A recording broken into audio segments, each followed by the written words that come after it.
Vamos a empezar con este vídeo con una serie en la que hablaremos del impuesto de la renta de las personas físicas. Empezamos por dar una vuelta a los conceptos más generales que engloban este impuesto y que hay que conocer. La normativa básica de referencia es la Ley 35/2006, que regula el impuesto sobre la renta de las personas físicas, y el desarrollo reglamentario en el Real Decreto 439/2007. El IRPF es un impuesto que grava la obtención de renta por personas físicas residentes en el territorio español.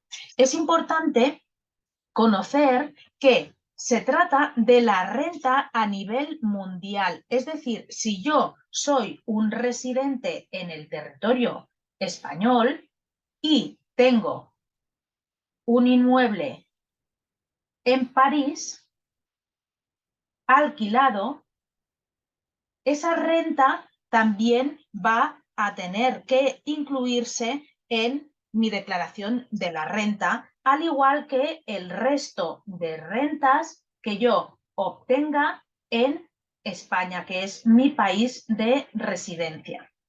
Es un impuesto central en el sistema tributario español. Es un impuesto importante y fundamental para hacer efectivos los principios del artículo 31 de la Constitución española, que, recordando lo que decíamos en el primer vídeo, el de introducción al sistema impositivo español, al sistema fiscal o tributario, versaba este artículo en su punto primero, indicando que todos contribuirán al sostenimiento de los gastos públicos de acuerdo con su capacidad económica mediante un sistema tributario justo, inspirado en los principios de igualdad y progresividad. Es decir, que cada persona va a contribuir, vamos a tener aquí una contribución al sistema público, cada uno de acuerdo en función de su capacidad económica.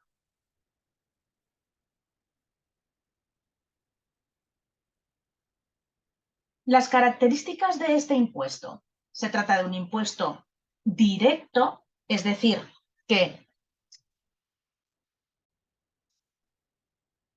se aplica sobre los bienes e ingresos económicos de una persona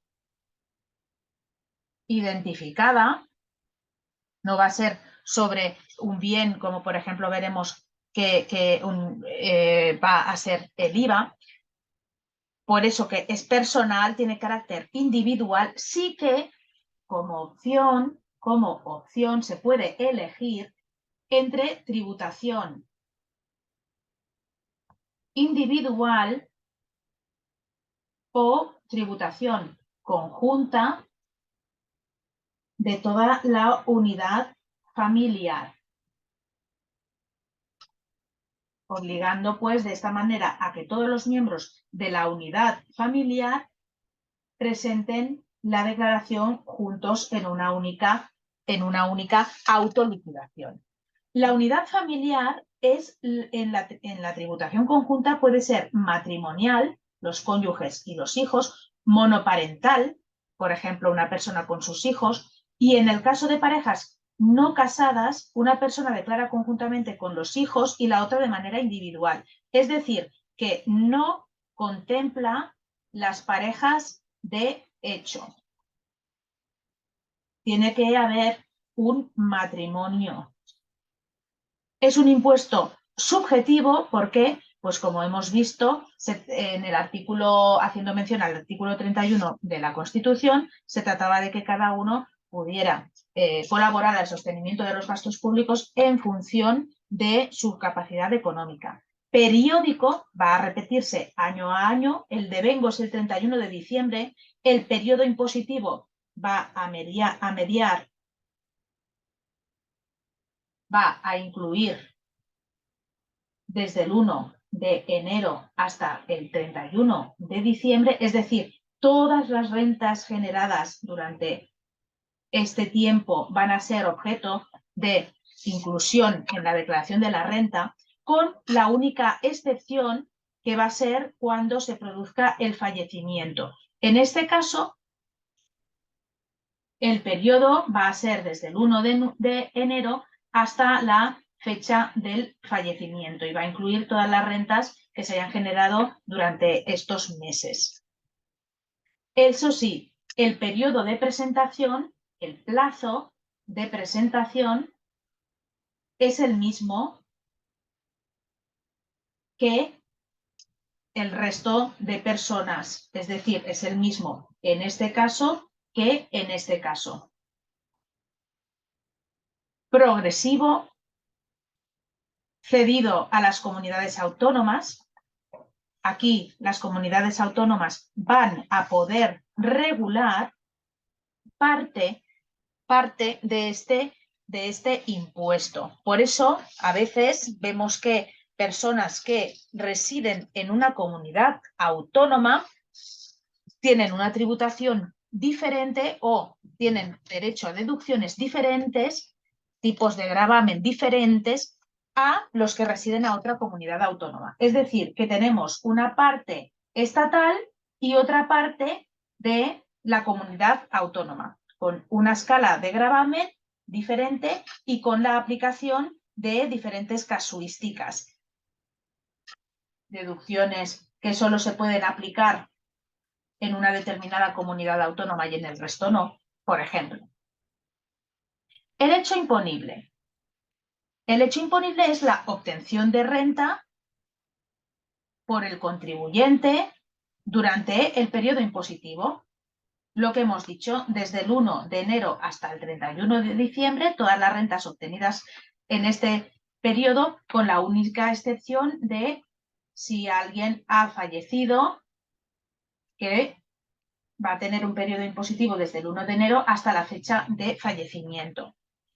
No hay una definición de renta. Se define enumerando una serie de componentes: rendimientos del trabajo, rendimientos del capital, inmobiliario o mobiliario, rendimientos de actividades económicas, ganancias y pérdidas patrimoniales, imputaciones de renta. Vamos a ir viendo punto por punto a lo largo de los siguientes vídeos explicando en qué consiste cada concepto. De momento, lo que os voy a decir es que nos podemos imaginar un mueble con diferentes cajones y en cada cajón vamos a guardar uno de estos tipos de rendimientos para ver cómo, en función de su naturaleza, para ver cómo tributa cada uno. Por ejemplo, todos los que sean calificados como rendimientos del trabajo los vamos a poner aquí dentro. Y los del capital inmobiliario aquí dentro, etc. Habrá personas que tendrán este cajón lleno y este vacío, o cada uno tendrá su propia casuística, o todos llenos o todos vacíos menos alguno, etc. Es decir, que cada persona, en función de las rentas que haya obtenido, va a ir guardando, clasificando estas rentas a la hora de hacer la declaración en función de lo que se incluye en cada uno de estos conceptos que acabamos de decir y que veremos detalladamente a lo largo de los siguientes vídeos. La delimitación positiva se complementa con la delimitación negativa, supuestos de no sujeción. Hay determinados hechos que no están sujetos. Y también deben tenerse en cuenta las rentas exentas, que es supuestos donde se realiza el hecho imponible, uno de estos que acabamos de decir, pero no se exige el impuesto. Son un tipo de beneficio fiscal. Los supuestos de no sujeción son diferentes a las exenciones. En estos no se produce el hecho imponible. No se está produciendo el hecho imponible. Y en las exenciones sí que se está produciendo el hecho imponible, pero atienden a determinadas circunstancias económicas o personales del contribuyente para que no se graven determinadas rentas. Vamos a tener aquí circunstancias personales que a lo mejor hace que la renta no sea gravada. Es decir, sí que se produce el hecho imponible, la obtención de renta, pero la normativa dice expresamente que no se van a pagar impuestos sobre esa renta porque tiene en cuenta las circunstancias personales. A pesar de esta diferencia conceptual, la consecuencia práctica es la misma, tanto en los supuestos de no sujeción como en los de exención, que es que no se grava por el IRPF las rentas que se están trabajando. Por ejemplo, un supuesto de no sujeción sería una herencia. Ahora en la siguiente diapositiva vamos a ver esto con más detalle. Y otro ejemplo respecto a las rentas exentas podría ser pues la indemnización por despido si se cumplen determinados requisitos, las becas públicas tampoco están, también pueden estar exentas si se cumplen determinados requisitos. Hay un listado que la ley dice expresamente que están calificadas como exentas. Los supuestos de no sujeción, hemos dicho que eran los que no se produce el hecho imponible, la ley contempla que no se está produciendo el hecho imponible, delimitan de manera negativa el hecho imponible. Por ejemplo, lo que decíamos, una renta sujeta al impuesto sobre sucesiones y donaciones. Una renta que venga mediante herencia o mediante donación va a tributar por el impuesto de sujeciones y donaciones. Por lo tanto, no va a tributar por el impuesto de la renta de las personas físicas. También otro supuesto de no sujeción es la plusvalía del muerto. Tiene este calificativo. ¿Y en qué consiste? Pues cuando hablamos de este concepto de plusvalía del muerto, nos referimos a rendimientos del capital mobiliario o ganancias y pérdidas patrimoniales. Esto se produce, por ejemplo, cuando alguien tiene acciones o algún fondo de inversión, por ejemplo, al fallecer, estos podríamos decir que se rescatan y pasan a los herederos. En circunstancias diferentes, cuando estos productos se rescatan, se produce el hecho imponible y, por lo tanto, tienen que tributar en el cajón de rendimientos de capitales mobiliarios o en el cajón de ganancias y pérdidas patrimoniales según corresponda el producto financiero de que se trate. ¿Qué pasa en estos casos? Pues que no se va a producir esta tributación ni como rendimiento del capital mobiliario ni como ganancia o pérdida patrimonial al pasar a los herederos. Por eso se evita, entre comillas, esta tributación porque esas acciones o fondos de inversión que estamos poniendo como ejemplos se rescatan, pero la renta, en la declaración de la renta del fallecido, no se van a reflejar en estos conceptos. No se van a reflejar por estos conceptos. Simplemente los va a declarar, junto con el resto de cosas que herede, el heredero por el valor liquidativo. Y, por lo tanto, se evita esta parte de aquí que sí hubiera tributado si el poseedor de estos productos hubiera hecho lo mismo en vida, rescatarlos en vida. Supuestos en los que no hay alteración del patrimonio o ganancia patrimonial. Por ejemplo, compensaciones entre cónyuges por ley o por sentencia como consecuencia de la extinción del régimen económico matrimonial por causa distinta a la pensión compensatoria entre cónyuges. Esto es, pues, por ejemplo, en un divorcio donde todo lo que sea el patrimonio ganancial se va a dividir a partes iguales entre un cónyuge, excónyuge, porque hablamos de divorcio, y el otro.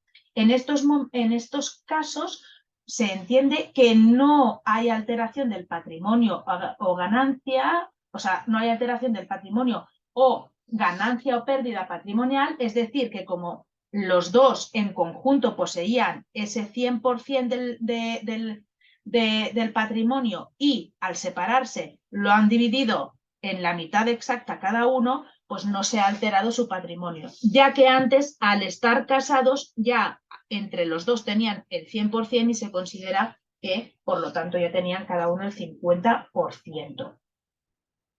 Supuestos que no constituyen rendimiento del trabajo en especie. Por ejemplo, tenemos cantidades destinadas a la actualización, capacitación o reciclaje del personal cuando vengan exigidos por el desarrollo de sus actividades o las características de los puestos de trabajo. Es decir, los cursos de formación que reciben para poder desempeñar correctamente su trabajo, los trabajadores no forman parte de su nómina, por así decirlo, no constituyen rendimiento del trabajo. O también tenemos como ejemplo las primas o cuotas satisfechas por la empresa en virtud de un contrato de seguro de accidente laboral o de responsabilidad civil del trabajador. Además, hay una serie de rentas exentas que vienen reguladas en el artículo 7 de la ley del IRPF y es un listado que está comprendido en esta ley de forma expresa y la ley indica pues que aunque se realice el hecho imponible, no van a estar gravadas en este impuesto. Y esto lo podemos ver en el artículo 7 de la ley del IRPF, que lo tenéis como anexo. Aquí en este listado, pues sí que vais a tener que echar un vistazo porque simplemente son un listado de conceptos que la normativa legislador ha considerado que no van a estar gravadas por este impuesto. Y aquí encontramos pues, las prestaciones públicas extraordinarias por actos de terrorismo, ayudas de cualquier clase percibidas por los afectados del VIH, ciertas pensiones o indemnizaciones, pensiones por inutilidad o incapacidad permanente del régimen de clases pasivas, cuando recibimos una beca pública, las becas también concedidas por las entidades sin fines lucrativos, anualidades por alimentos percibidas de los padres por decisión judicial, es decir, en un divorcio, cuando el padre tiene que hacerse cargo de lo que sería lo correspondiente a la manutención de sus hijos, esta manutención, estos importes que van dirigidos al sustento de estos hijos, los hijos al percibirlas no tienen que tributar por ellas. Y determinados premios, etcétera. Aquí sí que vais a tener que echar un vistazo al anexo para ver con detalle todos estos conceptos por los que, aunque se produzca el hecho imponible, el legislador ha decidido que no se tenga que tributar por ellas. Los contribuyentes. ¿Quiénes van a ser los contribuyentes del impuesto de la renta de las personas físicas?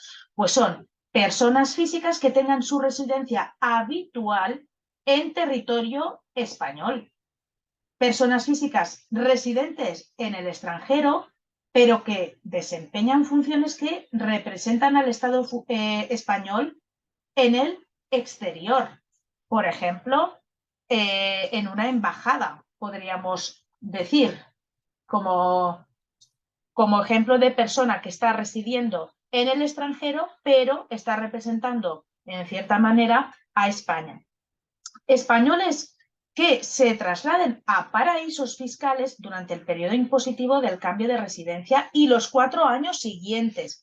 Es decir, que con esto lo que el legislador quiere conseguir es que si realmente te vas a vivir a un lugar calificado de paraíso fiscal, quiere tener la seguridad de que realmente constituye tu vivienda, tu residencia habitual. Y por eso pide este límite, exige este límite temporal, porque con el primer año que tú cambies de residencia a un lugar calificado de esta manera, pues no considera que sea suficiente como para demostrar que tú te has ido realmente a vivir allí y no es que simplemente indiques que vives allí sin ser realmente cierto. No son contribuyentes los entes del artículo 35.4 de la Ley General Tributaria, régimen de atribución de rentas. ¿Esto qué es? Pues van a ser, por ejemplo, las herencias yacentes, cuando, por ejemplo, fallece un padre y reciben las partes sus hijos, pero todavía pues, no está bien determinado cómo va a quedar el asunto. Las comunidades de bienes, por ejemplo, pues entre varios hermanos se tiene un inmueble en común. Estos son carentes de personalidad jurídica. Constituyen una unidad económica o un patrimonio separado. Por ejemplo, lo que decíamos, varios hermanos, pues 2 hermanos que tienen en común un inmueble. Este inmueble es un patrimonio separado, susceptible de imposición. Está perfectamente identificado y se puede saber, pues, si este inmueble está compartido, no se puede dividir porque no se va a quedar un hermano con el comedor y parte de la cocina y el otro con una habitación y parte de las escaleras, pero sí que está bien delimitado lo que constituye el objeto que tienen en común. ¿Qué pasa en estos casos? En estos casos dice que las rentas que se obtienen tributan por las rentas obtenidas los socios o partícipes. Esto es la atribución de rentas. Atribución de rentas es que, siguiendo con el caso de los 2 hermanos que comparten un inmueble, imaginemos que este inmueble pertenece por partes iguales a los 2 hermanos y que está alquilado. Pues el hermano 1, en su propia declaración de la renta, declarará el 50% de ese alquiler y el hermano 2 declarará el 50% del alquiler restante. Esto lo declaran en sus propias declaraciones de la renta. Esto quiere decir atribución de rentas. Es decir, no presenta la comunidad de bienes, no presenta ningún impuesto en el que esté tributando por esa obtención de rentas. No va a tributar en el IRPF por esas rentas que obtiene la comunidad, sino que se va a dividir en las rentas de cada hermano en función del porcentaje que ostente cada uno de ellos. Otro concepto importante que tenemos que conocer es la residencia habitual. Si se es residente en España cuando se cumple algunas de las siguientes circunstancias, es decir, que la ley nos va a decir cuándo se considera que se es residente o no. Nos pide una permanencia en territorio español de más de 183 días del año natural. Es decir, que estemos viviendo en España pues más de la mitad del año. Estos 183 días. A tales efectos, no se va a tener en cuenta si te vas de forma esporádica, unos días o un periodo corto, a otro país, pues bien sea, por ejemplo, pues un traslado por trabajo, salvo que se acredite la residencia fiscal en otro país. Es decir, que porque vayas 2 meses a trabajar, te destine tu empresa a Italia, por ejemplo, no vas a perder la condición de residente español. Si se acredita la residencia en un paraíso fiscal, cabe exigir que se pruebe la permanencia en este más de 183 días en el año natural. El legislador pone especial hincapié en los territorios que tienen la calificación de paraíso fiscal, porque pues, no quiere que ningún euro se escape de tributación. Que radique en España el núcleo principal o la base de las actividades o intereses económicos de la persona. Esto, ¿cómo se interpreta? Pues se presume, el legislador entiende que el núcleo principal va a estar en España cuando tenga su residencia en España, cuando residan habitualmente en España su familia, que dependa de aquel. Es decir, pues, por ejemplo, pues hay una persona trabajando fuera y el cónyuge y los hijos menores de edad que están conviviendo y que dependen de la persona que está fuera, se considera que ellos son su núcleo principal y por lo tanto, si el núcleo principal, la familia, radica en España, pues se considera que la residencia habitual se está cumpliendo este requisito que nos piden para residencia habitual. La base imponible. ¿Qué va a ser la base imponible? Pues la base imponible va a ser la cuantificación del hecho imponible, es decir, todo lo que constituye hecho imponible, lo que poníamos en este armario con los diferentes cajones, traducido en euros. La base imponible es la cuantificación del hecho imponible que se realiza a través de las siguientes operaciones. Calificación y cuantificación de las rentas, es decir, la clasificación es a qué cajón de estos los vamos a poner y cuántos euros ponemos en cada cajón. Aplicar reducciones que correspondan y también clasificar en la renta general o del ahorro según la naturaleza de cada una de las cosas que ponemos en estos cajones. Ahora veremos un esquema en la siguiente pantalla.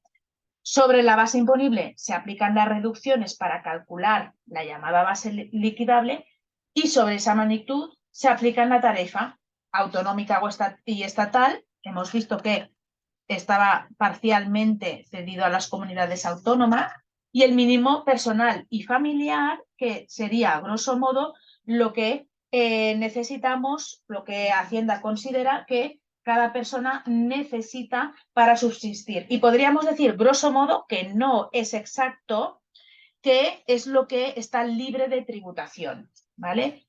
Pero en realidad, pues no es tan sencillo, sino que hay una pequeña fórmula interna que lo calcula de una determinada manera.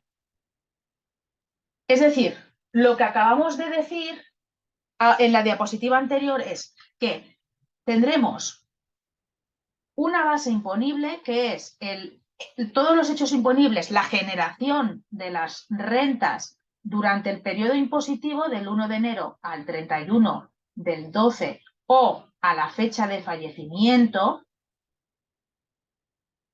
cuantificadas en euros. Depende de en qué cajón los pongamos, van a ir a la renta general. Aquí, por ejemplo, vamos a tener los rendimientos del trabajo y los rendimientos de actividades económicas y determinadas ganancias patrimoniales. Vamos a tener rendimientos del capital inmobiliario y vamos a tener las atribuciones de rentas. Mientras que en la renta del ahorro vamos a considerar todas las rentas obtenidas que hayamos guardado en el cajón correspondiente a las rentas, al rendimiento del capital mobiliario y al de las ganancias y pérdidas patrimoniales. Esto os lo pongo aquí entre paréntesis porque son determinadas ganancias patrimoniales que veremos con detenimiento cuando lleguen, pero os adelanto que no se derivan no tienen su origen en algún elemento que forme parte del patrimonio del contribuyente. Por ejemplo, podría ser una subvención que se recibe, es una ganancia que se ha recibido, pero no viene determinada como podría ser las de aquí, que podrían venir determinadas por una compraventa, por ejemplo, de una vivienda. Teníamos una vivienda inicialmente en nuestro patrimonio y la vendemos y por lo tanto se obtiene o una ganancia o una pérdida patrimonial de algo que nosotros inicialmente teníamos en nuestro patrimonio. A la renta general le podemos aplicar unas reducciones y obtenemos la base liquidable general, la cual será susceptible de aplicar pues, las tarifas, el tipo de gravamen, la tarifa correspondiente, teniendo en cuenta también el mínimo personal y familiar, y por este lado también le podemos aplicar ciertas reducciones para obtener la base liquidable del ahorro, aplicar otro tipo de gravamen que va a tener va a ser diferente. Hay uno para la base del ahorro y otra para la base general, y la unión de las dos va a ser la cuota íntegra, a la que también se pueden aplicar ciertas deducciones. Se pueden aplicar ciertas deducciones y además también vamos a restar los pagos a cuenta, que son retenciones y pagos fraccionados. Es decir, durante el ejercicio, desde el 1 de enero hasta el 31 de diciembre, hemos podido o la fecha de fallecimiento, como siempre puntualizamos, hemos, por ejemplo, en nuestra nómina se nos ha ido descontando una parte de IRPF y esta parte de IRPF la estamos entregando a cuenta vía retenciones mes a mes, no la estamos cobrando en nuestra nómina, ¿vale? Tenemos en nuestra nómina un salario bruto al que se le resta la seguridad social a cargo del trabajador y se le resta también un porcentaje en concepto de IRPF, y lo que nos llega a nuestro bolsillo es el líquido. Pues bien, esta cantidad de aquí va a formar parte de las entregas a cuenta que yo ya he ido entregando durante el año. O en el caso de los autónomos tenemos los pagos fraccionados, que lo hacen de otra manera y lo veremos en el apartado específico de actividades económicas. Y ya llegamos a la cuota diferencial y podemos saber si hemos estado adelantando hemos estado adelantando de más durante el año, es decir, si los pagos fraccionados superan lo que teníamos que pagar, lo que realmente nos correspondía, lo que realmente corresponde en función de todos estos cálculos que hemos hecho aquí arriba, si es así, va a resultar a devolver este importe de aquí. Y si es al revés, si hemos ingresado menos de lo que realmente corresponde, el resultado va a ser a ingresar. Por eso decimos que sale a pagar, que sería esta parte de aquí, a pagar, este caso, o a devolver. Si hemos pagado durante el año más de lo que nos corresponde según los cálculos que hemos hecho aquí arriba, durante todo el ejercicio, en esta parte, pues nos van a devolver o a ingresar. Con esto finalizamos el primer vídeo de introducción con los conceptos generales y para tener una idea de en qué va a consistir el impuesto de la renta de las personas físicas. Y en los posteriores vídeos vamos a ver cada una de las rentas que corresponden a cada cajón del mueble que hemos comentado.